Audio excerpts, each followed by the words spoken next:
ভগবানের সৃষ্টির জীবাত্মা কোনো সংখ্যা আছে নাকি? যদি থাকে তবে কত কোটি অবশ্যই জানাবেন। উত্তর, একটি জীবাত্মা ভগবানের অতি সূক্ষ্ম চেতন সত্তা বা চিৎকণা। কত কোটি চিৎকণা আছে এরকম প্রশ্নটাই অবান্তর। ভগবান চিন্ময়, তিনি অসীম ও অনন্ত। তার চিন্ময় অঙ্গ থেকে প্রকাশিত চিৎকণাও অনন্ত অগণিত। শাস্ত্রে বলা হয়েছে ব্রহ্মাণ্ড অনন্ত কোটি, জড় ব্রহ্মাণ্ড অনন্ত কোটি, চিৎ বৈকুণ্ঠ অনন্ত কোটি। অনন্ত কোটি ব্রহ্মাণ্ডে অনন্ত কোটি কোটি জীবাত্মা এবং অনন্ত বৈকুণ্ঠে অনন্ত কোটি কোটি জীবাত্মা বিরাজ করছে।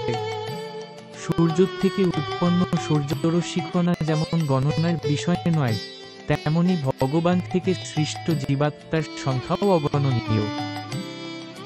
প্রজাপতি শ্রীব্রহ্মা এই জড় ব্রহ্মাণ্ডে পরমেশ্বর ভগবানের নির্দেশে জীবাত্মাদের জন্য দেহ গঠন করেছেন। যে জড় দেহ গ্রহণ বা আশ্রয় করে এই জড় ব্রহ্মাণ্ডে জীবাত্মা জীবন যাপন করবে, সেই দেহ হচ্ছে রাশি লক্ষ রকমের।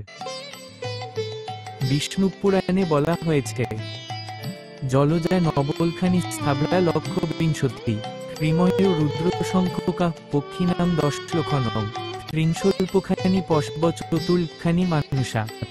1 লক্ষ রকমের জলজ প্রাণী, 20 লক্ষ রকমের বৃক্ষলতাদি, কৃমি কীট সরীসৃপ ইত্যাদি 11 লক্ষ রকমের, পক্ষী 10 লক্ষ রকমের, পশু 30 লক্ষ রকমের এবং মানুষ 4 লক্ষ রকমের।